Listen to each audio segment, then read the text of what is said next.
Cuentos escogidos de Hans Christian Andersen, traducido directamente del dinamarqués por Carlos Sáenz de Tejada y Grassard, grabado por Víctor Villarraza.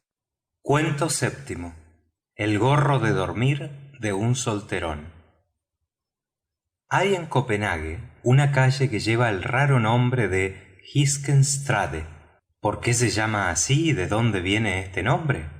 Hay quien dice que del alemán, lo cual es hacer una injusticia al tudesco, pues en tal caso sería Häuschen, casas pequeñas. Las tales fueron, y esto durante muchos años, algo más que barracas de madera, casi como las que vemos hoy en las ferias, un poco mayores y con sus placas de cuerno en las ventanas, pues en aquel tiempo no había cristales en todas las casas. Es verdad que de esto han pasado ya tantos años, que el bisabuelo de mi bisabuelo decía al hablar de aquel tiempo antiguamente, hace ya varios siglos. Los grandes comerciantes de Bremen y Lübeck negociaban en Copenhague, pero nunca iban ellos mismos. Enviaban sus mancebos, que vivían en la calle de las casas pequeñas, donde instalaban sus tiendas de cerveza y especias. Ya entonces era muy celebrada la cerveza alemana, que traían de Bremen, de Ems, de Brunswick. Vendían además especias como azafrán, anís y sobre todo pimienta, y de aquí el llamarles Peppersvend. Al salir contraían el compromiso de no casarse en el país. Muchos envejecían teniendo que cuidar de sí mismos, hacer sus faenas y apagar su lumbre cuando la tenían. Otros acababan en seres aislados, hombres viejos, con su manera especial de ver las cosas y costumbres propias, y por eso se llama hoy Peppersvend a los solteros llamachucos. Todo esto hay que saber para mi cuento. Se hace burla de los solterones. De ellos se suele decir que se pongan el gorro y se vayan a la cama, y hasta se suele cantar aquello de los pobres solterones aviados están, con un gorro de lana se tienen que acostar. Precisamente porque se sabe muy poco de ellos y de su gorro. ¡Ay! No se lo deseéis a nadie. ¿Por qué? Escuchad. Antiguamente, la calle de casas pequeñas no estaba empedrada, y era aquello de aquí tropiezo en un bache y allá caigo en otro, como en un camino removido. Además, era muy estrecha. Las barracas estaban unas enfrente de otras, y tan cerca que en verano muy a menudo tendían un toldo de tienda a tienda. La atmósfera estaba impregnada de azafrán y anís. Tras los mostradores no solía haber jóvenes, los más eran ya viejos. Y no creáis que iban con peluca y calzón corto, como el retrato del bisabuelo de mi bisabuelo. Los Peppersvend no podían hacerse pintar. Por más que hoy sería curioso verles cómo estaban en su tienda o cómo iban los días de fiesta a la iglesia. El sombrero era alto y de alas anchas, la camisa de lana desaparecía bajo el cuello vuelto, de lienzo blanco, la chaqueta ceñida y abrochada, la capa suelta sobre el cuerpo y los pantalones se colaban hasta dentro de los zapatones, no gastaban medias. De la cintura pendía un cuchillo y una cuchara para la brega de la tienda y un puñal grande para defensa propia, muy necesaria en aquellos tiempos. Justamente así iba en los días que repicaban gordo el viejo Antón, uno de los solterones más talluditos de la calle de casas pequeñas. Solamente que en lugar del gran sombrero usaba una capucha y bajo de ella un gorro de punto, un verdadero gorro de dormir. Se había acostumbrado a llevarlo y nunca se lo quitaba. Gorros de estos tenía hasta 2. Era seco como un palo, lleno de arrugas alrededor de la boca y de los ojos, los dedos largos y huesudos, las cejas pardas y erizadas, como un lunar de pelo que le colgaba sobre el ojo izquierdo, lo que no le hacía mucho favor, pero le servía para que no se le confundiese con otro. De él se decía que era de Bremen, pero verdaderamente no era de allí, pues en Bremen vivía su principal. Procedía de Thuringia, de la ciudad de Eisenach, en la falda del Wartberg. De esto solía el viejo Antón hablar poco, por lo cual pensaba más en ello. Las más de las noches eran muy oscuras, húmedas y con rachas de viento. Entonces la calle estaba con lodo y desierta. No había luz, solo una muy pequeña colgaba al fin de la calle, delante de una virgen pintada en la pared. Se oía el ruido del agua que caía sobre los techos de madera y azotaba la presa de Slothon, cerca de la cual desembocaba la calle. Noches así se hacen largas y sosas si no se ocupan en algo. No todos los días hay que desempaquetar, liar cucuruchos o limpiar los platillos de la balanza. Hay que hacer algo más, y el viejo Antón se cosía su ropa y remendaba sus zapatos. Por fin se acostaba, conservando, según costumbre, el gorro puesto, y se lo metía hasta los ojos. Al poco rato levantaba el gorro para ver si la luz estaba bien apagada. La miraba, apretaba la torcida entre los dedos y se echaba del otro lado, volviendo a encasquetarse el gorro. Pero muchas veces en aquel preciso instante se le ocurría este pensamiento: ¿se habría consumido del todo la lumbre? Una sola chispa podía incendiar las casas y hacer mucho daño. Y volvía a levantarse, bajaba aquella escalera de palomar y cuando llegaba al fogón no vería ni una brasa. Podía acostarse otra vez, pero a menudo se paraba a medio camino, dudando si la barra estaba puesta y las aldabillas bien echadas, y otra vez abajo con las piernas desnudas. Se helaba, estaba tiritando cuando volvía a acostarse, pues el frío solo aprieta de veras cuando sabe que tiene que irse. Tiraba de la manta hacia arriba, se bajaba el gorro y entonces apartaba el pensamiento del tráfico y las fatigas del día. Mas esto no siempre era agradable, porque entonces venían los recuerdos y empezaban a colgar sus cortinas, y a veces tienen alfileres que pinchan. Hay que decir ¡ay!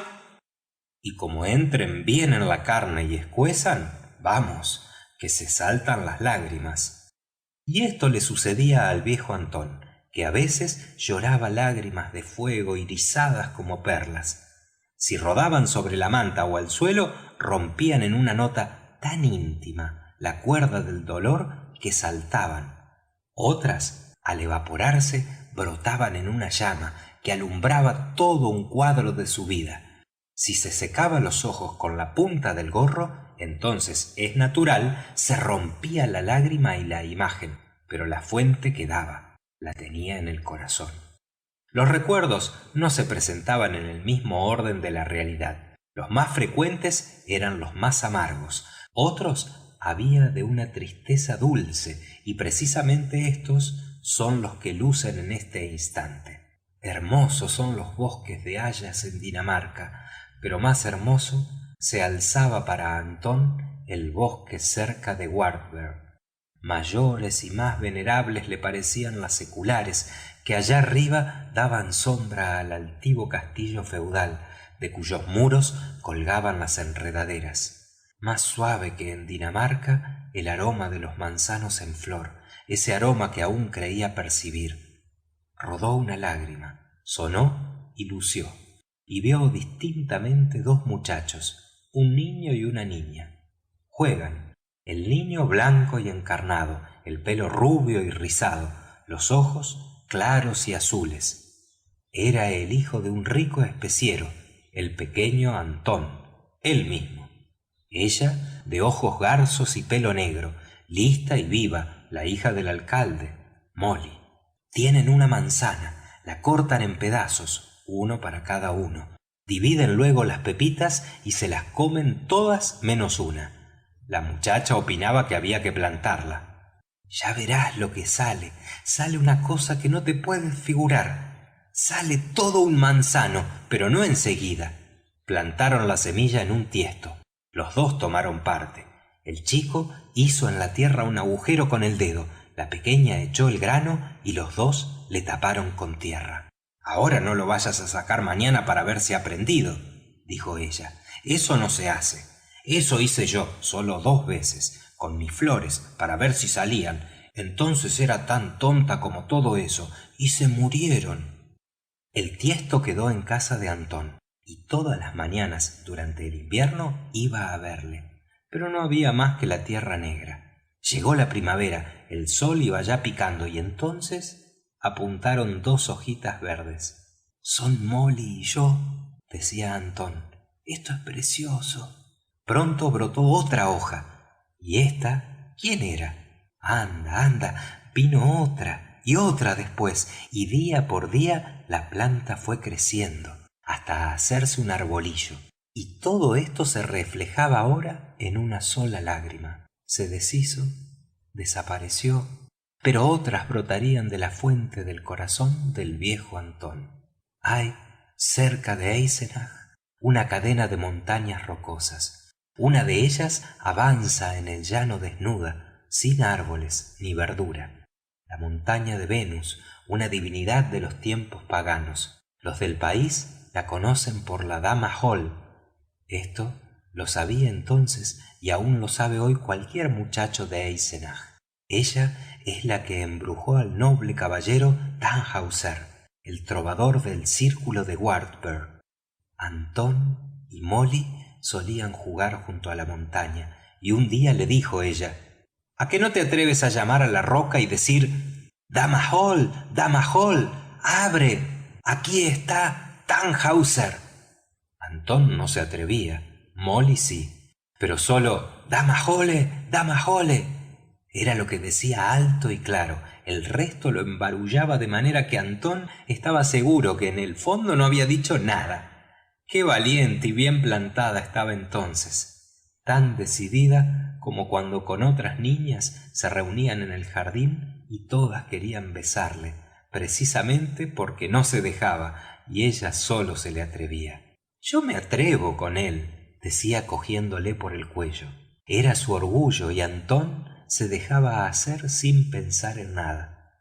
Qué bonita y qué valiente.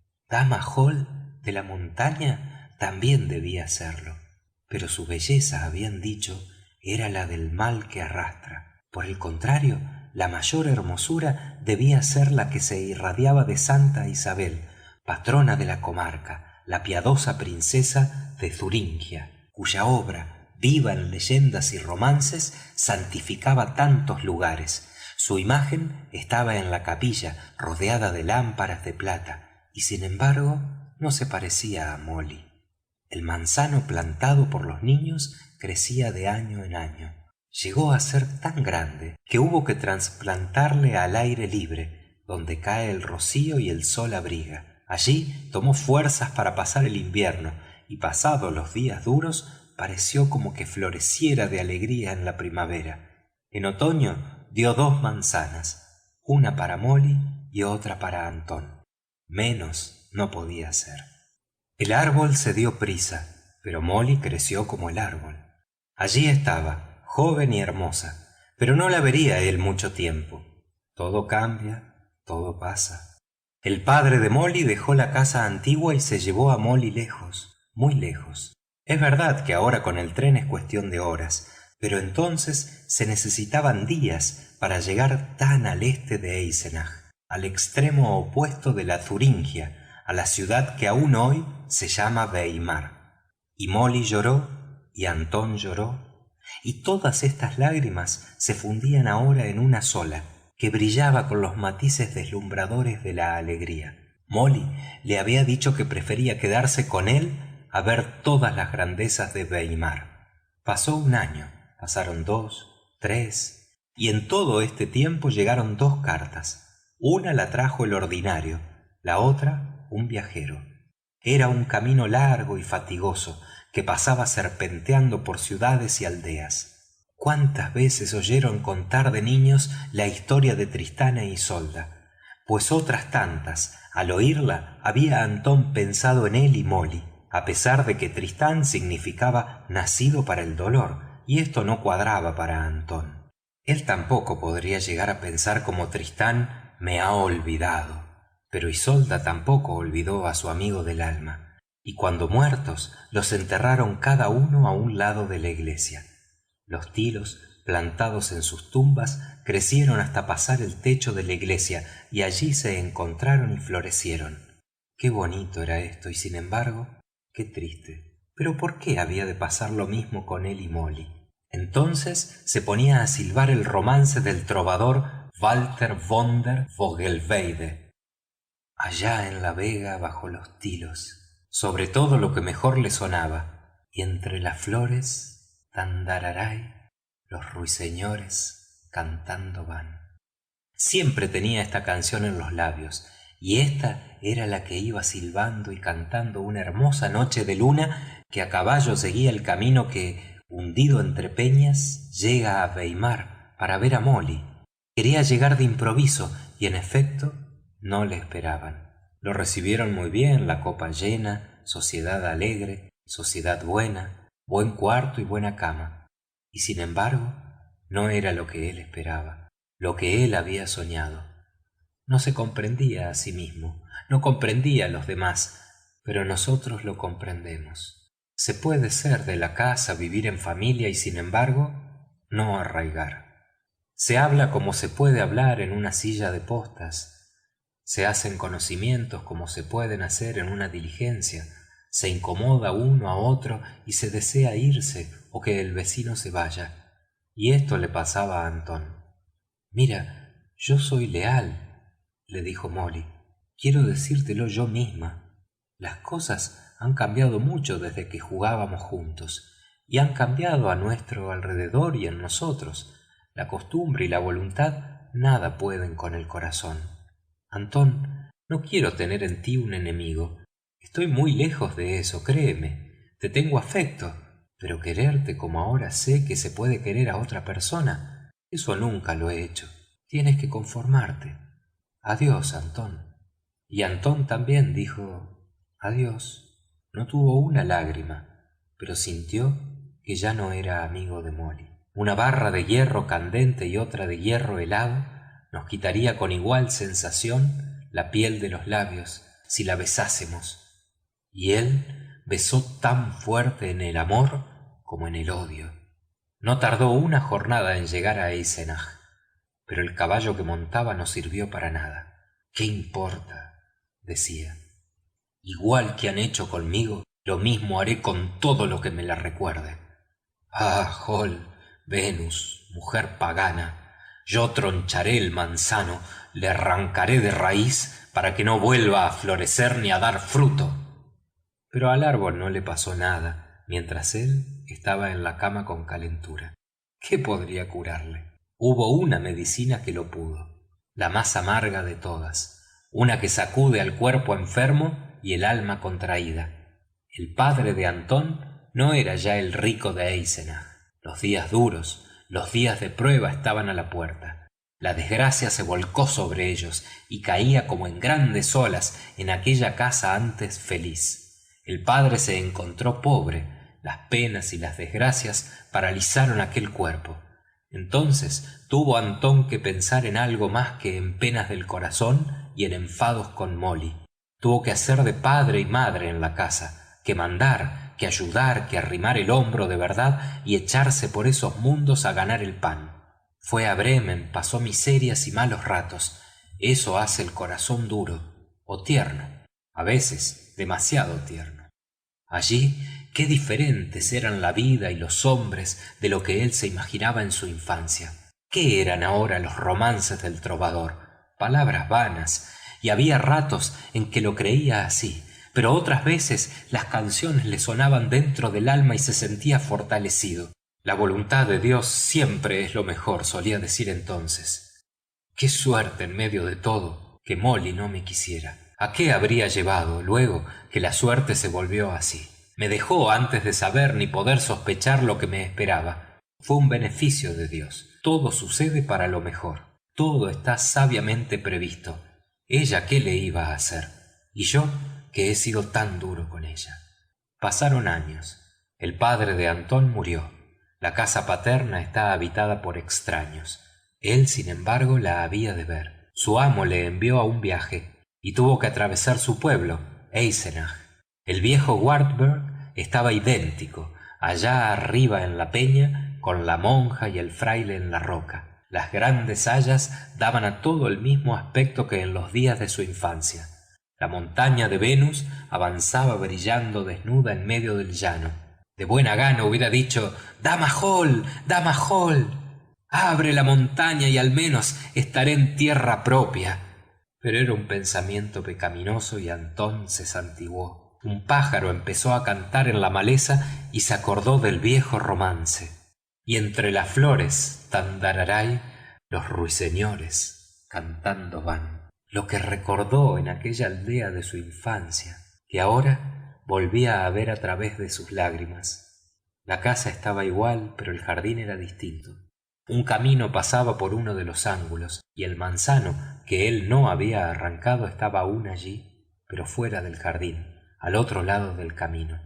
Con todo, el rocío le refrescaba como antes, el sol le daba de lleno como antes, y tenía tanto fruto que las ramas se doblaban hacia el suelo. «Vive», dijo, «puede».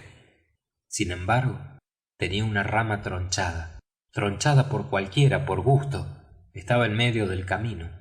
Arrancan sus flores sin dar las gracias, roban la fruta y rompen las ramas. Aquí se podría decir, si se hablase de los árboles como de los hombres, que no le predijeron esta suerte en su cuna. Empezó su historia tan bien, ¿y qué ha resultado? Solo y olvidado, un árbol del jardín en la carretera, sin abrigo, sacudido y tronchado. No se secará por eso, pero cada año las flores serán menos, los frutos nada, y al fin,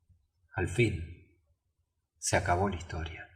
Esto pensó Antón allí, bajo el árbol, y esto pensaba muchas noches, en la soledad de su casa de madera, en país extraño, en la calle de casas pequeñas en Copenhague, a donde su amo, el ricacho de Bremen, le había enviado con la condición de no casarse. Casarse, decía con una risa extraña. Aquel año se adelantó el invierno, helaba de veras, fuera caía una tormenta de nieve y cada cual se encerraba en su casa. Por eso el vecino de Antón no advirtió que la tienda llevaba cerrada 2 días. A él tampoco se le había visto, pero con semejante tiempo, ¿quién salía sin precisión absoluta? Los días eran pardos y oscuros, y en las barracas, donde no había cristales, un crepúsculo eterno alternaba con la noche. Antón llevaba 2 días en la cama, sin fuerzas para levantarse, y hacía tiempo que venía sintiendo en su cuerpo la tormenta que estaba soplando. El viejo Pebberspen yacía solo, sin poder alcanzar el jarro que había puesto junto a la cama. Por lo demás, no tenía agua. No era fiebre, no era enfermedad, era vejez lo que le paralizaba. Allá arriba, en la alcoba, casi no se veía. Una araña que él no alcanzaba a ver tejía contenta y afanosa sobre su cabeza, como para que hubiese algún tul de luto si el anciano cerraba los ojos. El tiempo era largo y vacío. Antón no tenía ni lágrimas ni penas, ni Molly estaba en su pensamiento. Tenía la sensación vaga de que el mundo y sus ruidos ya no eran suyos. Estaba fuera de ellos. Nadie se acordaba de él. Un momento creyó tener hambre y sed. Las tenía, pero nadie vino a consolarle. Nadie vendría. Pensó en los abandonados y se acordó, como cuando vivía Santa Isabel, la santa de su patria y de su infancia, la noble duquesa de Thuringia. Bajaba en persona a la última choza, llevando a los enfermos esperanza y consuelo. La obra de piedad lucía ahora en su pensamiento, recordando que confortaba a los tristes, lavaba las heridas y llevaba alimento a los desmayados, a pesar de las iras de su esposo tan severo. Recordaba la tradición, la cesta llena de viandas, su marido que la espiaba, apareciendo de pronto preguntando lo que llevaba, rosas que cogía en el jardín, el paño descorrido y el milagro obrado, el pan y el vino, todo convertido en rosas. Así había vivido la santa en el pensamiento de Antón. Así estaba ahora, viva ante sus ojos vidriados, junto a su cama, en la pobre casa de madera, en tierra dinamarquesa. Se descubrió, la miró con los ojos dulcísimos, y todo a su alrededor fue luz y rosas. Percibió un olor especial, delicioso, a manzanas, que venían de un árbol que crecía sobre él, el que él y Molly habían plantado. El árbol sacudió sus hojas, cayeron en su frente y la refrescaron, en sus labios hambrientos, y fueron como un licor fortificante en su pecho, y se sintió curado, como mecido para el sueño. «Voy a dormir», dijo bajito. «Eso me hará bien. Mañana ya estaré bueno y me podré levantar». Se durmió.